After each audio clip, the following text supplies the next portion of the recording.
Hey, what's going on everyone? This is iReviews back with another video, and the last beta of iOS 26.1 is here, and it comes with some really interesting changes. It is actually very surprising to me that Apple is actually taking a step back on their liquid glass design. They now offer a way for you to basically disable the real liquid glass design, but also in some other parts they have removed some things that really made this design just stand out and look absolutely beautiful. But let's go ahead and take a look at this update. We have a lot of new features to talk about, a lot of changes that Apple has made with the fourth beta of iOS 26.1. Now, before we get into all that, I just want to ask you guys for a really quick favor. Most of you guys that watch my videos are still not subscribed to the channel, so if you enjoy the videos and you want to see more of them, hit the subscribe button. It really helps the channel a lot. Now, first off, this is the new build number for iOS 26.1. It is 23B5073A, meaning that this is the last beta of iOS 26.1 before we move on to the RC and then the final release. Now, in a few minutes, we're going to talk about those dates as well. So this is a new build number ending with an A, indicating the last beta of iOS 26.1. Now, these betas tend to be quite big in size.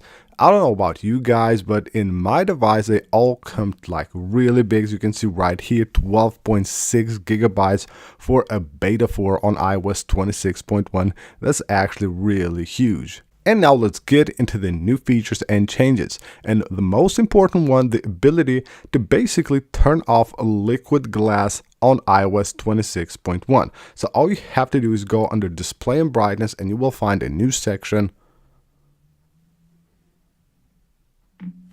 So there we have the liquid glass section under display and brightness. So yeah, now you will have actually two different options. So you will have clear and tinted. You can see a preview right there. You can see how the clear looks, the real liquid glass design, even though the beta one of iOS 26, I believe, was the one that had actually the real liquid glass design. It looked absolutely stunning, but they turned it down afterwards.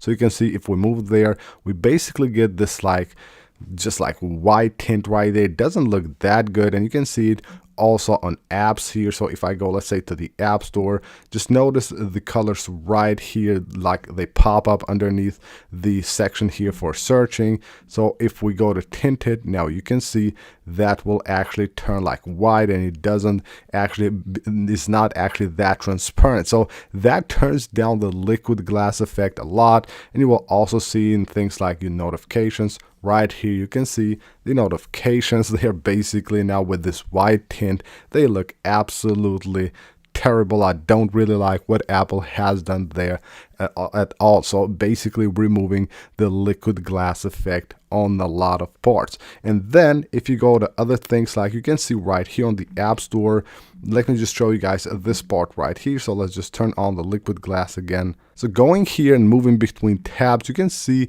where we have that liquid glass effect there moving.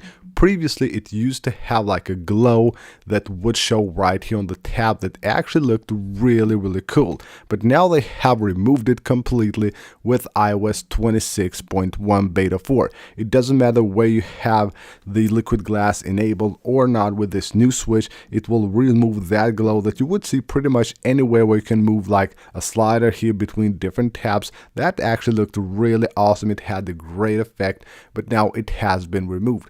Also, another change that you will notice on the home screen here and on the control center as well is that glow that you get on the corners of your icons on the home screen and of the toggles on the control center. Now it's much different.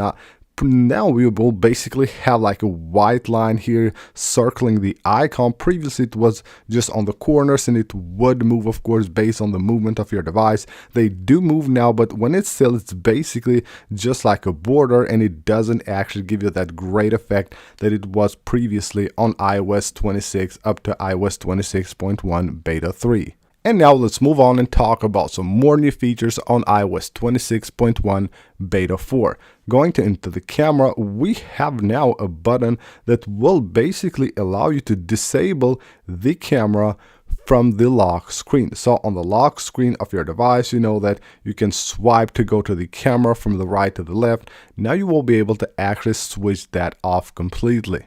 And on the phone settings, if you go to your settings and go to phone, now you will have an option to disable the haptics. So right here, have a new haptic switch. It says play haptics when a call is connected or dropped. If you want to disable that, you can do that now from here. So you don't want to get that haptic feedback, you basically disable it right there. And when going to your settings, if you go to the general and the about section, you can see there under name. If you have a really long name for your device, or you have your name there and it basically doesn't fit here, it will now not cut it off, but it will show it underneath the name. So where it says name there, then it will show the name underneath that title, which is in my opinion a very nice change. Also, under the settings app, when you go to display and brightness, if you scroll down here and you go to display zoom, finally they have updated the wallpapers with the new default wallpaper of iOS 26. This was previously showing the wallpapers from iOS 18. On Safari, when you're on a web page, if you're scrolling like this and you have the address bar at the bottom, so if you're using this layout, just notice the text here that is underneath the address bar will now be blurred completely. Previously it was just transparent, so you would see basically everything there. This would just float above the text and everything that's on the website. Now it will basically just blur everything that is from this part and down here, so everything underneath the address bar will now be blurred. Another small change here on the lock screen. So on your lock screen, when you go to set a wallpaper, you can see if we're setting the wallpaper, the default one from iOS 26, we have these dots right here where it basically indicates the different pages here while you're moving. They used to have a background underneath them. Now they're just dots. Basically, they have removed the background from here. Moving back into the settings app, and if you go under Apple Intelligence and Siri, you will notice two different things right here if you pay close attention. So what are the two changes? Well, they have aligned this to the left just like they did with the other section of the settings app, but also they have removed the beta badge from here. Until now, this would say iOS, basically Apple Intelligence and Siri would have a beta badge, meaning that Apple Intelligence is still on beta. Now they have removed it with the fourth beta of iOS 26.1. So these are the new changes and the new features of iOS 26.1 Beta 4.